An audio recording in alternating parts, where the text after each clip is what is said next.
bandiraɓe on calminama on beltanama weltare artude plateau mon yonta hande min salmini yeɓiyankoɓe min salmini yen ardiɓe galle o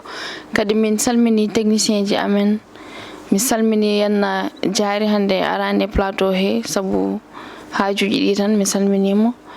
donc en garti kadi e thème kesso e actualité donc mi hokka salma salmodire bandiraɓe kadi mi hokka hande invité amen spécial jontaɗo kañum ne salmodire yeɓiyankoɓe salma mi salminima mi salmitimama Raky mi salminima Djiby Dieng banam gorko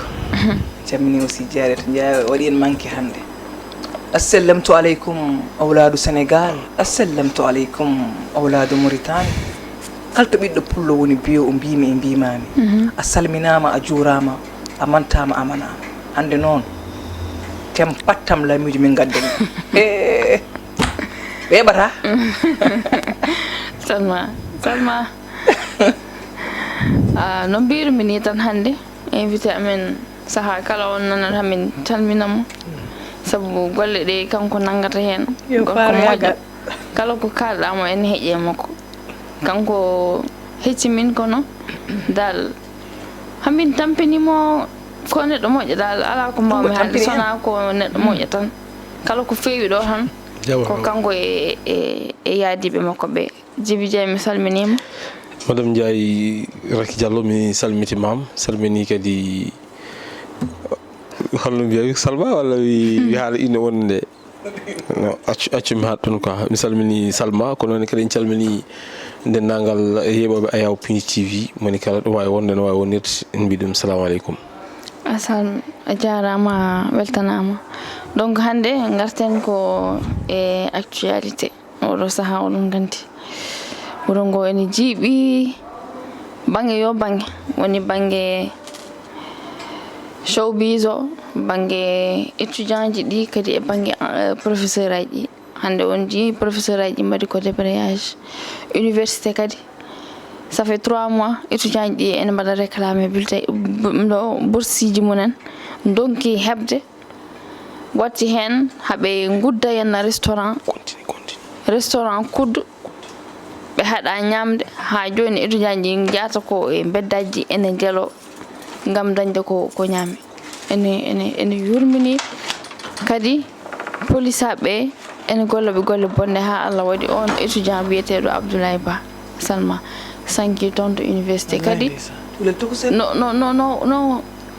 no waɗani soofi an neɗɗo waɗani manifesté wattani manifesté jaha nder suudu mum piya ɗum tan ha wasa fittano ɗum hakkude ma Allah hono waɗa usuɓe mi sikano mi mbi ko diwɗo o diwani ko piya ɗo ha wasa fittano makko police aɓe ko noon mbaɗi neɗɗo siɗo kay nayi pewɗe woni nder jooɗi kay ay tan waɗani ko jana batte waɗani yahani manifesté yatani manifestation ɗum kadi wona lawol ala ɓe tooñi koy ɓe pora wadde ɗum te ko noon kay yaari kay ɓe pora wadde ɗum ko noon yaari min kam pour mino ɓe mbi ko ɓe gonna waɗa sufde koye mabɓe haɓe ndiwi 4e états-unis ɗi wona noon yaari la ko tawaɗo suudu makko o fiya fac médecine o wonno 2e année makko c'est ça wulel tokosel mbima mi yingel kay tokosel sukakum ndeysan yo yimoma yaafomo gonam walla moƴƴe makko ya barki Mouhamadou ndeysan woni gonga aɗa andi yimɓe yo kaldu gonga eɗen mbawi wide laamu gonɗo ɗo majeure partie o ko étudiant ji ɗi saabi haɓe gañi kadi koɓe hewɓe nana mbiya goppi pastef sababu ndeyana ɓe bettiɓe ɓe janfimama ɓe koɓe mbino koɓe mbaɗani ɗum gonga wuuro ngone muusi kono kewi ko haala fof ko négociation mbaɗa won gueɗe fof ko négociation foti waɗede Djiby Dieng no jiiruɗa situation université Cheikh Anta Diop oɗo saaha bon ko avant tout d'abord ko wadde massaw woni duwanade dendagal sénégal naaɓe ko noon kadi e duwanade dendagal étudiant ji leydi sénégal ha tengti noon ewa fac médecine to ganduɗa ko toon jeeyo kiwi kadi ko kamɓe mema eɗen mbawi wiide ko goɗɗo waɗi lawol nayo ɓiwol ko étudiant ne ware toon to dudal jaaɓe hatide Cheikh Anta Diop bon sa ƴeewi e saaha Abdou Diouf kewin ɗo saaha Ablaye Wade kewin ɗo saaha Macky Sall kewin ɗo kadi eɗen mbawi wiide ko o le jeune Abdoulaye Ba cikara ɓe batti ɗum yen hankkadin yalla yarde ndiyam wona ɓe batti ɗum aadi en tout cas dal hunde ko hunde hawnide kadi ko hunde hamnide kadi vraiment ɗum wona ɗo gonɗen koye 21e siècle bon ɗum ɗo fotani wonde surtout université kono mbiyata ni ko temple de savoir kala jaaɗo université bandiyagal nawaɗi ɗum toon nawi ɗum toon ko ɗaɓɓoyde gandal janngude surtout kadi no yaari ni zone tokos mo ganduɗa ko orphelin kadi ko soutien de famille kadi joganoɗo kadi yakar saabu ɗum so tawi a ƴeewi kala mbiyaɗo ko médecine waɗata ko neɗɗo ko manam ko ngandi walla mbiyen ko so tawino ko awdi mbiyen ko e keele awdi he ko hen subta pour waɗoye awdi sa soñi guesa ma hikka cuɓoɗa e keele ko ɓuuri moƴƴude ko mbaya ɗum awdi mo wuuri ene wayno kanko aussi koye ɗen ɗon keele o jiyano bon Allah waɗiri dani donc eɗen duwono kadi dendagal famille makko eɗen duwono kadi dendagal étudiant ji foof mais kam wona hunde fonde wonde surtout ma oɗo saaha gonaɗo bon violence o ene heewi e kala e saaha bon kadi sahaji a yiyat tan laamuji ɗi eɗen mbawi wiide ɓe patata ko ha ko mbiyata ko irréparable kewa ɓe puɗɗo arde ɓe mbiya ɓe gadda hen solution ɗum no so tawi mbi sikki tan so tawi no yewtere nde waɗanoma guila au début ɗum ɗo foof kewata a sikkani ko laamu ngu hankkadin mataw waɗi fiir responsabilité munen walla ko wuro ngo woni ala kalis walla ko étudiant ji keppi non c'est à dire en mbawa wiide ko étudiant ji keppi jooɗiɗo peut être hedde 10 à 12 mois walla ha 13 mois mo heɓani bourse muɗum kala enen kam en mbaɗani université mais wonɓe université ɓe kamɓe mone mabɓe kala ko hen wuuri par ce que ko hen ɓe dañata ko hen ɓe dañata ɗum bo manam koɓe coodi tikeji sa yi kadi probléme o foof ardani e arti ko probléme tikeji par ce que kamɓe haɓena muñi on probléme haɓena muñi ɗum guila au début haɓena muñi ɗum guila au début ɓe ɗumnani ɓe manam ko muusi ko foof ɓe mbaɗi ɗum encaissé bon wonti kadi so tawi kadi laamu ƴetti walla kudd ƴetti pellital uddude université 72 heures a yii oɗo solidarité hakkude mabɓe kamɓe mbatti suwadde cotisé hakkude mabɓe mbuuɗu ma buɗɗiɗo ma bujoye ma ɓe mbatta defde ɓe mbawi komo wonɓe yangueji ni ɓe defana koye mabɓe ɓe ñammina koye mabɓe ɓe ñamodira e nder mabɓe ayi pendant 3 jours awdiri kadi bon kala ko wawno wonde quel que soit alpha haysi ni woni laamu ngu ɓe mbaɗani décrété journée sans ticket laamu ngu fof no wiide comme ko jooɗi mbal tati mi ñammina noon hande de ham gaare bawɗo mon fof yo ar ñaama wasa yobde pour eto wadde calme tension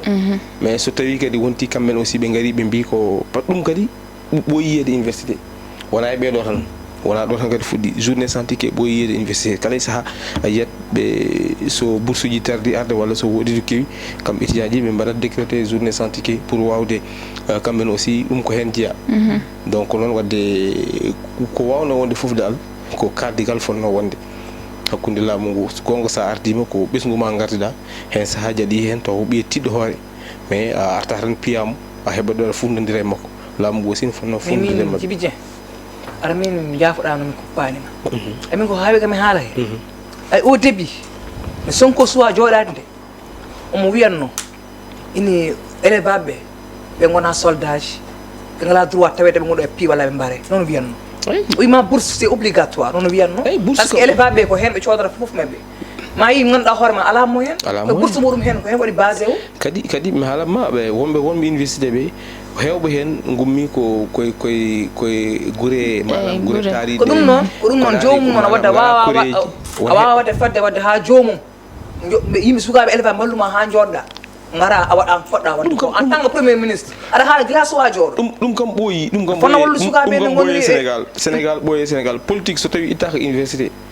politique so tawi étudiant junggo étudiant ittaka e wawa wonta hunde impossible wawata hunde he wonta hunde we mais so tawi politique yaltinaka université a kala saaha ko ɗiɗo probléme aji tan jeeyete par ce que à chaque fois so tawi waɗi probléme wonɓe ganduɗa probléme o ko hen mbaɗata profite o woni hen kañum men ko hen mbaɗa profito mbawa tañ mbawa lañde tekkina bangeji mumen donc kanko aussi wonko fonno fadede makko walla wonde rupture fonno ummorade makko hayso ni woni rupture ne ara hakkude makko e étudiant walla carɗene ara hakkude makko e étudiant ene fonno won taw wona oɗo mandat taw wona ngol ɗo taw kay ko foy arde surtout kadi ɗo yaltirɗo ɗo kadi e journée martyr oui hay goto forsataɓe hay goto forsataɓe ene wonnaɓe ko ganduɗa ko yidde wadde satisfaire étudiant ji taw kadi ganduɗa ɗum wawa latade normalement o fonno funtodirde e étudiant ji bien sûr si kalis ala on étudiant gorni ko Pastef omo darima haalaji makko baɗɗi hande kam so yawɗi sondage tawima kongo vraiment hon sa ubi mo Ousmane Sonko tawraga kono hande wima to wonɗo hande désolé pour Sonko te kadi hande kam président Diomaye sa en foti famde saabu kanko o waɗi université Allah on bourse hande o wi kanko o ittani jinnaɓe makko famille makko henna ƴogoyde ndiyam Allah on bourse tagui o fooɗi robin nder galle mabɓe donc omo andi valeur bourse d'une part min mi jaaɓi ɓe mbaɗa réforme mais taw wona comme no oɗo façon réforme woni hollum ɓe ƴewto kala mo ganduɗa nene nder université baɗɗo cartouché walla nattuɗo wonde étudiant baɗɗo logé e nder université ɓe jalti ɗum université o heddo toon étudiant ji ɓoɗi to haalde Allah ɗum kam so tawi ɓe mbaɗi ɗum ma wot ko ussi gueɗe gonguel woni hollum ala hande bawɗo wonde université balowo université mo hay goto anda haɓe gandi par ce que kala gonɗo toon so heddima toon koye welede mabɓe wonɓe cartouché ɓe e nattuɓe janggude wonɓe université ɓe nattuɓe janggude yaha mbaɗoya cak jaha mbaɗe won wonɓe toon jahata mbaɗoya cak arta jomum arta wonta université wonɓe toon ɓe ganduɗa ɓeɗo natti janggude kono jahaɗe ne garta ɓe ɓen aussi yo laamu goto feere waɗa identifié anda ko holɓen yaltinaɓe université o heddiɓe ganduɗa woni toon ko pour janggude aussi par ce que inji université ji meɗen ko waɗi satiré heureusement que laamu ɓennum ɗo ngu ɓe joguima vision pour wawde yaccinde université ji Allah waɗi université ji goɗɗi dañama université ji kadi goɗɗi nana maahe université Iba Der Thiam nanɗo ɗo Diamniadio ɗo université ji goɗɗi nden waɗino probléme ko élevage ji dañanno bac mbaɗe orienté e privé o kaw kadi ko laamu ngu yoɓantami laamu yeehi ha ɓooyi mi yoɓanma université mi yoɓanma ɗo jangguɗa mi hokkuma bourse ɗum kadi muset ɗum mo tedde laamu joƴƴini kono noon kadi laamu go foti ko yurnitade on ɗon banggue raki ɓe ƴeewa kala gonɗo université mo ganduɗa oɗo ko natti janggude walla systéme o natti hokkude ɗum wawde heddade université o mbaɗa feere jomum yalta waɗa luɓude place ɓen ɓe ganduɗa kañumen goni fotɓe heɓde ɗon place uji ɓi par ce que so tawi mbaɗima tan solution dañate kadi on hakkude police aɓe e étudiant ji ɗi kadi ay policier ɓe nayo nanga étudiant goto mbaɗa ɗum monate ha para mbatta ɗum kadi ene fiya ɗum kadi boy mbaraɗo walla ɗum jiiɗa ɗum kam fotani wonde ayi neɗɗo sa nangi ɗum ha paari kono nayo oɗon gandi neɗɗo goto e yimɓe nayo kam wawa omo wuuri o sogdo janat ɗum kono ko vidéo ji ayiyen neɗɗo jagge surtout hay rewɓe ɓe haaɓe piyanno rewɓe walla naata ha nder galle garanaɗo lacrymogène nan wedde ha nder cuuɗi rewɓe enen piye gorko pour wadde noyi fofde garanaɗo lacrymogène ko hunde sattude so mi haalani haala debbo ɗum noon kam vraiment oɗo journée mo guurade ñanden université vraiment eɗen ñaagui ala pourquoi lacrymogène ga pourquoi bon holɗum aɗani aussi so désordre waɗi pour wadde mencode l'ordre aussi il faut mbaɗa utiliser les garanaɗo lacrymogène mais noon kam pour min ɗum won kam fotani wonde pour min kam ɗum won fotani wonde joni ɗo yimɓe tolni hande ɗo il faut ko yimɓe joddo e jewtide kaldigal il faut waɗa dialogue il faut waɗa surtout aussi système éducatif Sénégal il faut ko jonde waɗe yewtide caɗele gonaɗe ɗe par ce que ko jiiɗa ɗo ko nana reɓa so ummima Dakar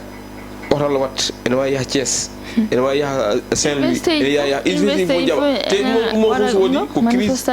ɗum mo fof so waɗi ko crise ɗum jogori addude e leydi he crise éducation ɗum jogori addude leydi wadde noon yo yimɓe mbatten hakkillaji to banggue en professeur aji bon hande leydi ndi mi yi image goto waji ɓe mbaɗimo capturé ko Facebook bon image o ko potolambo goto kewɗo filuji ɓe mbi hande ko ɗo woni Sénégal hande ko ɗo tolni ko probléme mo ganduɗa on ma hay goto wawa jibtude gonga par ce que filu so kewi ne wawi jibtude voilà donc hankkadi caɗele ne kewi kala ɓe jiiɗa nene goya bange étudiant ji yimɓe nene ngoya bange départi goto kadi mi yiɗa nadde nden toɓɓere par ce que toɓɓe mon jeeya nen noon yimɓe nene ngoya bange goɗɗo nen ɗon ko ganduɗa hoorema ɓe ganduɗa kañumen goni remoɓe guerte joguiɗi caɗele kadi probléme goɗɗo kadi mo ganduɗa accident ji kadi nene kadi ndeweji yimɓe kadi ene mbaɗa ɗum fof ko probléme aji ganduɗa hoorema ene foti fewnitede leydi leydi dal ene foti waɗede mise à jour dal go waɗata no waɗi mise à jour na aduna wuro kay boni fewata abadan dayman ma few non jikkuji so mbaylama mon fof so jogori so wayde an oɗo bona jogori wayde ena foɗi ka meeɗa yiide ena fof jiya ko hawma ay ko hen jiya mais yimɓe kalde pinɗa tan an jiya ko gandanɗa hoorema an sa wiyama ɗum ɗo mbita ko non wawa wonde comme si a hoyɗat an min holko sikki mi addi ɗum ɗon manam nden yimɓe gonirno nder galleji ɗi ni moni fof kala ene neha leegal ngal ne nehma galle o nehma to jaaɗa fof nehma sa waɗi hunde a suusa wadde bone sa waɗi bone sa arti nder galle a suusa haalde walla sa fiyama caggal galle ma pompa guite ma ha laaɓa guitta gonɗi ɗi culmoɗa ni jaaha kota galle moɗon par ce que andi sa hoori galle moɗon sa wiyama ko goyenɗa sa wi kaari fiyam belanma holko mbaɗɗa so tawi ko bone mbaɗɗa kadi ɓeydanɗa kadi wona fiɗɗa joni noon ko ɗum woni ko ala ɗo hande ɗum woni ko manque leydi he ɗum taki joni wadde caɗele tan jeeta joni de suuta na memde ɓijanano sa memi ɓijanano so tawi neɗɗo hewɗo seyɗani ne wawi addande mo bone ni mais probléme o ko toon probléme o ko toon ko éducation manque hankadi laamu waɗa waɗa gueɗel tan moƴƴi ɗum tawi joni wadde vraiment laamu kam mbaɗa ñaagui oɗo probléme gonaɗo kam vraiment yooɓe mbat feere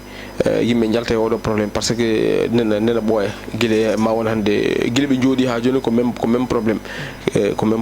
to banggue université to donc ɗon waɗi yooɓe mbat feere kamɓe aussi ɓe joddo ɓe jewtude étudiant ji bourse ko hunde gandanɗa hoorema ko fodde nde étudiant ji poti heɓde ɓe dokke fodde mabɓe kamɓe aussi ɓe jooɗo ɓe ndeeƴa ɓe jangga ko poti janggude ko so haalde Allah kamɓe de gotanno kamɓe de gotanno kamɓe gotanno Sonko e Diomaye wadde ko Diomaye wi ko vous avez commandé un plat très amer vous allez assumer yambat assumer non wiɓe en seulement ka ɓeydo wat gasi hakkude ma e jooɓe eyyi ɗum Diomaye wi wona changement ɓe mbi changement kay nan ɗo e sahaji ayi neɗɗo ni yi ko moƴƴe muɗum itta ko moƴƴe muɗum oppoɗa adda ko ɗum ko ganduɗa hoorema ko par ce que ɓe nimtitani Macky Sall de kono mi kam mbiyami koni vraiment Sénégal aɓe ɗen poti joddade enen foof ha ƴetten journée goto tan mbiyen ñalawma yaafuye taw ko ñalawma national noon journée national fof jordire jaafudir ƴeewen to ndenduɗen tan boowal gotol mi yiiɗa oto jehen to noon stade le président Senghor ɗon ƴeewen banggue goɗɗo cuɓoɗen toon tan mbaɗen ñalawma yaafuye quoi tan enen foof tan ñaagoɗen Macky Sall yaafuya quoi mara anda hay sina waɗi yaafuya mawmo ganduɗa nder ɓerdum ka yaafay en tout cas e poɗɗe wadde tan ko jalomo yaafuya quoi so haalde Allah kam nan ɗon sen gummima ɗon jehene toɓɓere wonde nde ko fate homosexualité debboti gorkoti eɗen jii guila le 5 février wona le 5 février de vendredi wonno non ko 6 février vendredi le 6 février won wolɓe tato nangano affaire homosexualité enen mbiyata debboti gorkoti wona caggal ɗum noon woɓɓe kadi jeeɗiɗo kadi nanganoma woni sappo e ɗiɗo ɓe gandanɗa ko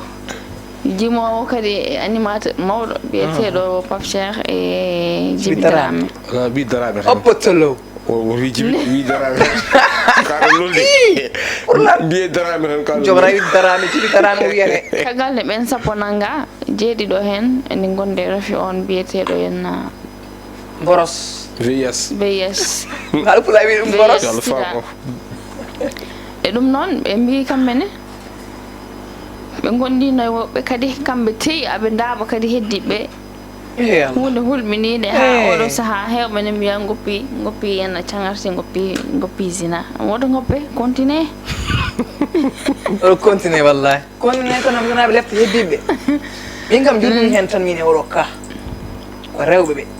est ce que rewɓe ɓe ngala walla sukaɓe ɗum tan jurɗumi min kawo c'est ça mon probléme min a yiide joni noon Pape Cheikh nde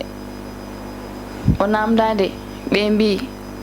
o wi kanko ko ɗum ɗon kono o tayani o ƴeewi wadde ittude ɗum e makko ha o tampi o runki Djiby Dramé kañum wi gila woni cukalel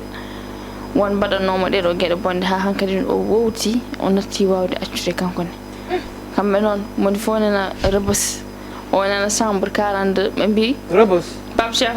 ɓe mbi Pape Cheikh nan chambre 42 toon ko autorité ji dañɓe doole ɓe dañɓe kalis ɓe ko toon mbatte ɓe mbi holko saabi Pape Cheikh ne nawe toon o fonno ko nawede to heddiɓe kono so nawama toon kañum ne soraɓe heddiɓe no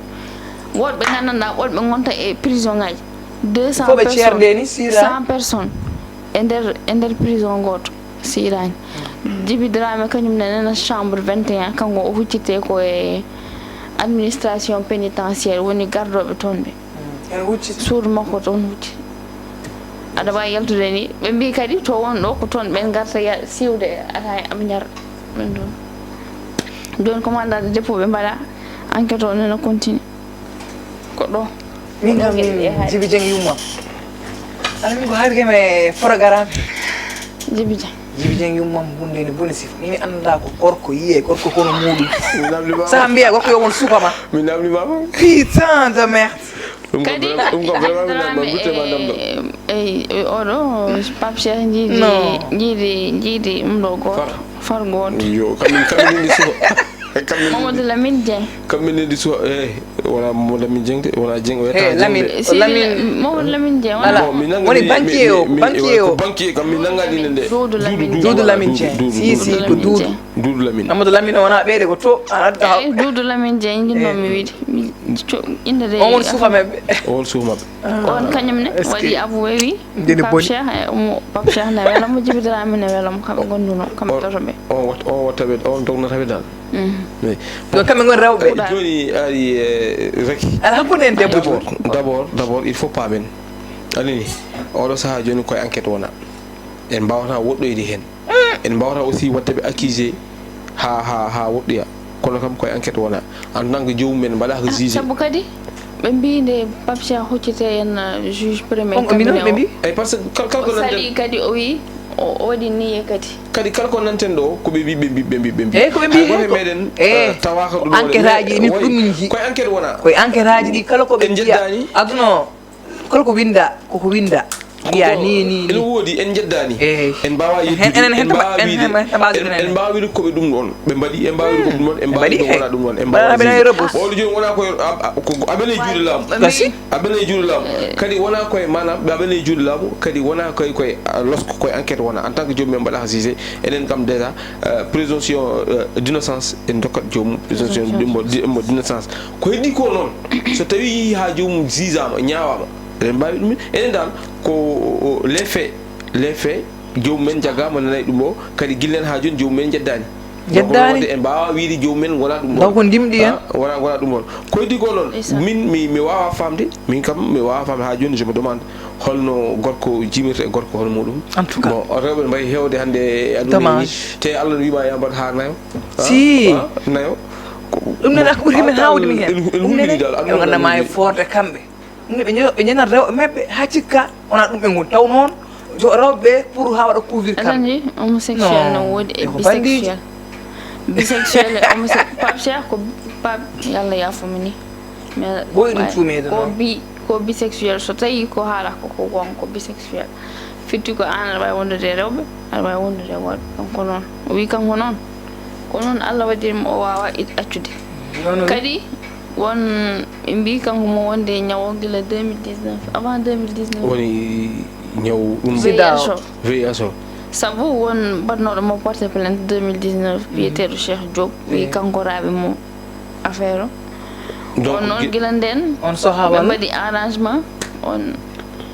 mais ko ɗum woni ko fotano wonde noon so tawi neɗɗo wonde rafi gila nden haarama raaɓi neɗɗo fotani ɗum ko guillen gue mataw jomum fonno waɗede par ce que on ala doole ko goo ene woodi ganduɗa hoore ma i dossier médical neɗɗo hay goto ala droit yaltinde médecin ji kañumen ko woɓɓe sermenté hay goto ala droit yaltinde dossier médical kaari wonde kaari wonde ɗum walla kaari wonde ɗum ɗum kam ko goto kono Djiby Dieng so andi wonde rafi bonɗo loro yimɓe o ari porti plainte e mbimo pourquoi d' abord yimɓe mbaɗen huus ko ɗum noon mais so haalnoma guila nden ɗum fof kewata nde ɗum tawi mbimami pourquoi guila nden voilà ɓe négocié ɓe mbi saabu ɓe mbi ko mbaɗɓe arrangement ɓe mbaɗi négocié ha affaire o min joni ɓe ubbi affaire o kamɓe fof an kulhulli holto woni raki min kulhulli an holto woni hande holno foti jeune uji ndaaɓa cukalon tokoson ɓe holno foti jomijinda par ce que en waɗi ɓe ganduɗa ɓe ko tayoreɓe en waɗi hen ko banqueji en waɗi hen ko manam kuusuji fof nani hen joni noon wadde holno foti yimɓe daaɓa e leydi he holno foti yimɓe ganduɗa ko 21 ans ganduɗa ko 22 ans sukaɓe tokosɓe daara holno foti yimɓe nen jaare ene jaara e muɗum ene jaara e rafo e nder leydi taw ganduɗa taw ko ɓeɗo caabi ɗum kasi noon ɗum wimaɓe noon wadde ɗum ɗon noon wadde lawol ngol foti darade hen foti darade hen par ce que guila début ɓe mbima guila début won pinoɗo mo o raaɓi ɗum pourquoi ɓe kalta guila nen par ce que rafi ko hono sita moƴƴani rafi daaɓo raaɓo imagine tuwaɓe sukaɓe aɗa ɓuuri hamnade hen ko ɓuuri hamnade hen manam ko joomum ne raaɓa kadi ko joomum teyi ko raɓata ko sino tan joomum won en wondi hen anda en raaɓoya ɗum on peut se comprendre mais mo ganduɗa ene wondi hen ene andi ene wondi hen carrément ene raaɓa yimɓe ene tawi ene raaɓa yimɓe ɗum ɗon aussi il faut ko kuugal waɗe joomum ne andi il faut ko kuugal waɗe lawol anda joomum yoɓete haali bancani ɗum wona maire il faut ko kuugal waɗe e manam e waɗɓe ɗum ɓe kuugal waɗe so tawi wiyaɓe waɗɓe ɗum ɓe ene woodi ko kañumen mbaɗi kuugal fawe dow mumen ñawre fawe ɗum par ce que ɗum o joni ko bonnude gurdam ko bonnude aduna neɗɗo eyyi mo tinani matani wiyani waɗani ko bonnude aduna muɗum nan e nder haala ma haalino pour affaire aussi yimɓeɓe wasde hadde koye mumen walla wasde hadde partenaire mumen ɗum ɗo aussi ɗum aussi ne jeeya hen neɗɗo foof so haalino hoore muɗum walla haalino mo wondi o ɗum aussi ɗum ɗo arta hen yimɓe noon ko aduna kadi yimɓe jaahat so tawi yimɓe mbaylima tan Allah waylat manam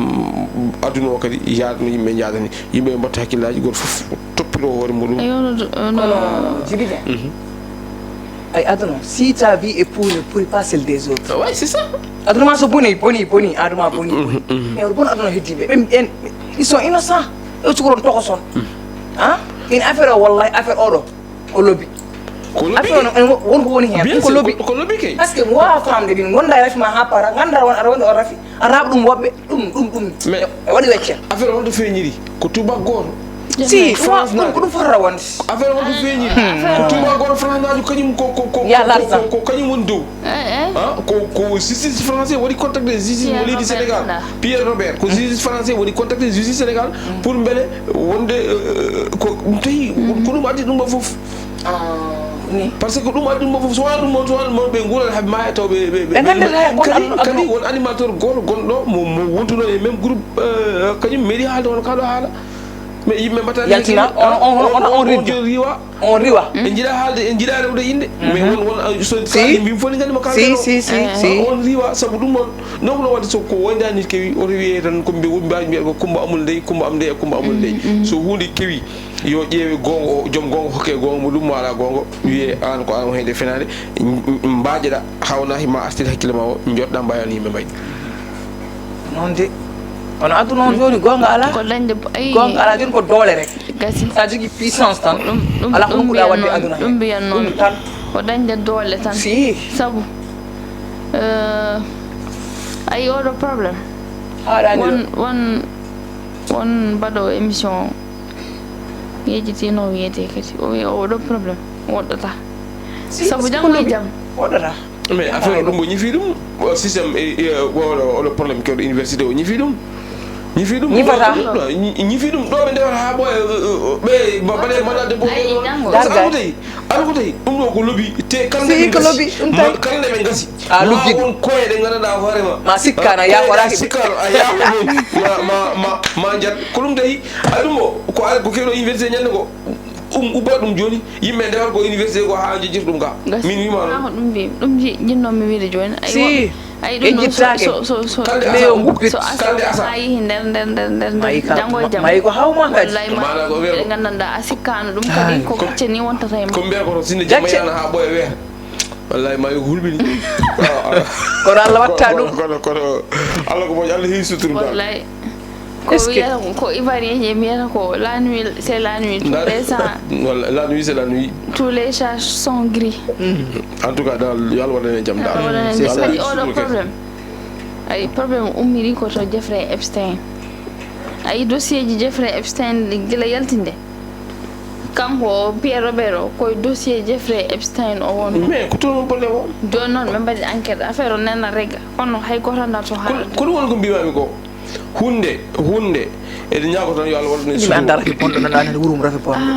ɗo dene hawni koy ayi te kadi laamu leydi sénégal ne foti ƴettude kuugal ɗum ɗo yo harmin tan e leydi he lawol goto yimɓe pofta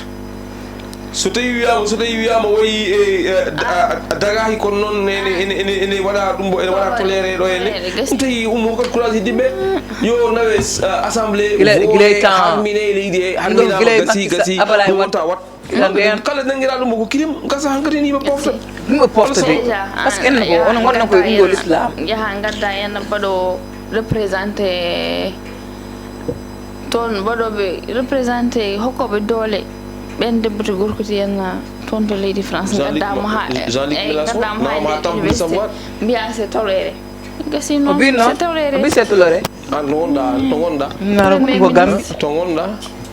la ilaha illallah ko mbiɗa ko ɗum ɗo wonno émission amen hannde donc on ji henna komin haali ko koye actualité haala Salma ko maynodirta c'est ça notre émission